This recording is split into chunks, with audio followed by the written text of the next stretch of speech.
pessoal, tudo bem? Vamos resolver agora a questão 5 da FUVEST, né, do terceiro dia da segunda fase. Vamos ver como é que fica, beleza?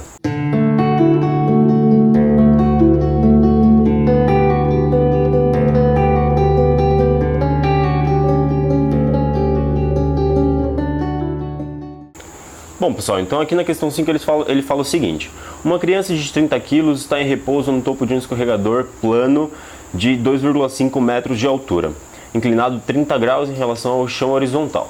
Num certo instante, ela começa a deslizar e percorre todo o escorregador. Determine, aí na letra A ele pede a energia cinética E e o módulo Q da quantidade de movimento da criança na metade do percurso, pessoal. Olha só, na metade do percurso, tudo bem? Então vamos lá. Então como é que fica? Bom, o que eu fiz? Eu desenhei aqui para vocês, tudo bem? Então olha só, a preocupação maior, pessoal, é que ele pediu na metade do percurso, tá? Então eu vou falar que a altura total é 2,5 metros, mas esse percurso só vai até a metade, então vai andar 1,25 metros. Daqui a pouco a gente fala um pouquinho mais sobre isso. Então vamos lá, o que eu fiz? Bom, para calcular essa energia cinética, já que ele está falando de energia, eu vou usar as teorias de energia que eu conheço, né? Bom, vamos lá. Então o que acontece? Ele falou sobre alguma força dissipativa? Não, pessoal. No Note a Dot, você pode perceber que ele falou que as forças dissipativas devem ser consideradas.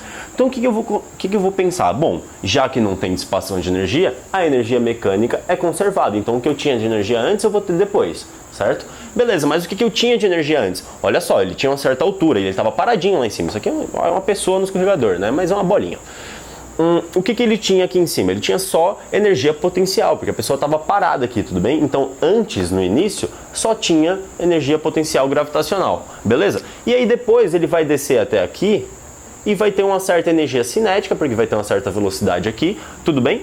Uma energia cinética e uma energia potencial, porque ainda existe uma altura aqui, considerando sempre, né, que o chão é o referencial inercial, tudo bem? Então, olha só. Inicialmente vai ter só potencial gravitacional, depois vai ter cinética mais potencial gravitacional, que vai ser diferente da primeira, beleza? Passando esse cara para o outro lado, a gente sabe que potencial gravitacional é mgh, né? Então vai ficar h menos h0 aqui, pondo mg em evidência, tudo bem? Então a energia cinética, fazendo essa conta, olha só, pessoal, a altura dá 1,25 aqui. Que altura é essa? É essa diferença, certo? Então, inicialmente ele estava a uma altura h de 2,5, que é a altura inicial, e depois ele vai cair até a metade do caminho, que é 1,25 aqui de altura. É só dividir esse cara por 2, tá? Então vai ficar 2,5 menos 1,25, dá exatamente o mesmo cara aqui, 1,25. Faz essa conta, a energia cinética, que é o que ele pede, uma das coisas que ele pede na letra A, é 375 joules, beleza? E aí a outra coisa que ele pede é a quantidade de movimento dessa pessoa nesse instante. Bom, olha só, para saber a quantidade de movimento, como a equação mesmo aqui diz, a formulinha que fala, a gente precisa dessa velocidade V da bolinha nesse instante, né? Então, para achar essa velocidade, é só usar a questão que a gente... Desculpa, o resultado que a gente achou aqui em cima, aqui embaixo, olha só, a energia cinética a gente sabe que é mv² sobre 2, então fazendo essa continha rápida aqui, velocidade dá 5, aí fica fácil, né, pessoal? Fica 30 vezes 5, que dá 150 newtons por... Desculpa, 150 newton vezes segundo, tudo bem?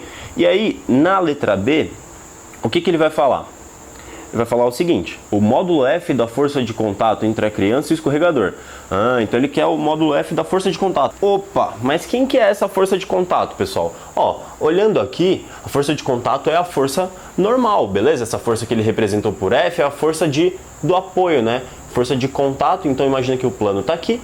Então essa força é a força normal, então o que ele está pedindo é somente essa forcinha aqui. Tá, mas e como a gente acha isso? Bom, a primeira coisa que a gente deve fazer, pessoal, é pegar essa bolinha aqui. Eu representei como um bloco, tá? Não tem problema, tanto faz como você representa. Mas olha só, pegar essa bolinha aqui e decompor o peso, que a gente sabe que o peso aponta sempre para o centro da Terra, certo? Então decompõe esse peso aqui em peso normal. Por que peso normal? Porque está na direção da normal, certo? E peso tangente aqui, beleza? E aí como é que eu faço a decomposição? Bom, para fazer a decomposição, primeiramente eu preciso transferir o ângulo, certo? Então como que eu transfiro o ângulo? Bom, pessoal, eu vou transferir o ângulo assim, ó. Aqui é 30 graus, certo? Aqui é 60, certo? A gente sabe que a soma dos ângulos tem que dar 90 graus, certo? Consequentemente, como o peso normal e o peso tangente são perpendiculares entre si, eu vou dizer que esse cara aqui também vale 30 graus, beleza? já que ele vale 30 graus, é só dizer que, poxa, o peso normal é exatamente igual à força aqui em cima. Por quê? Porque não existe nenhuma outra força, não existe nenhuma resultante de forças aqui, tá? Pelo menos ele não disse isso no exercício. Então, olha só, eu vou falar que a força normal vai ser igual ao peso normal. Então, como é que faz? Bom, o peso normal é uma das decomposições do peso, tudo bem? Como é que eu acho esse peso normal com esse peso aqui? Bom, a gente sabe que esse peso normal, olha só, para decorar, para ficar mais fácil, caso você não souber, peso normal é o que está com o ângulo, tudo bem? Então, eu tenho o peso aqui, eu tenho o peso normal aqui. O ângulo está entre esses dois, certo? Então, já que o peso normal está com o ângulo, é o P cosseno, tudo bem? Com o ângulo C de cosseno, beleza? Então fica 300, que é o peso, né? Vezes o cosseno de 30, que ele deu como 0,9, fica 270 newtons, beleza? E na letra C, ele pede o módulo A da aceleração da criança. Então vamos ver como é que fica?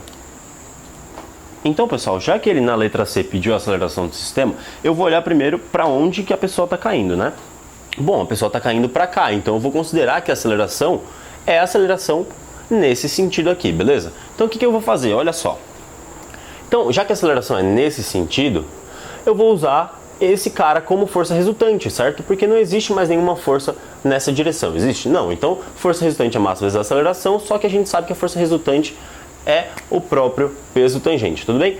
Então, o peso tangente, pessoal, só olhando aqui do lado, ele é uma decomposição do peso, certo? E essa decomposição aqui, ó, é o P que está sem o ângulo. Ou você pode dizer que é o P cosseno de 60, tudo bem? Você pode dizer que é o P cosseno de 60 ou o P seno de 30, que é o que está sem o ângulo. Então, para continuar com essa história de com o ângulo e sem o ângulo, é só dizer que o P tangente é esse cara aqui, ó. Então ele está oposto, né? Ele está oposto ao ângulo. Já que ele está oposto ao ângulo, ele é o seno, certo?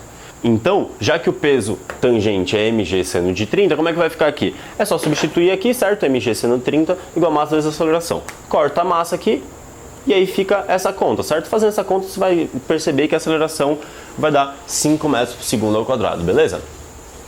Bom, pessoal, então a questão 5 foi isso. Eu espero que vocês tenham gostado. Meu nome é Taif, até logo.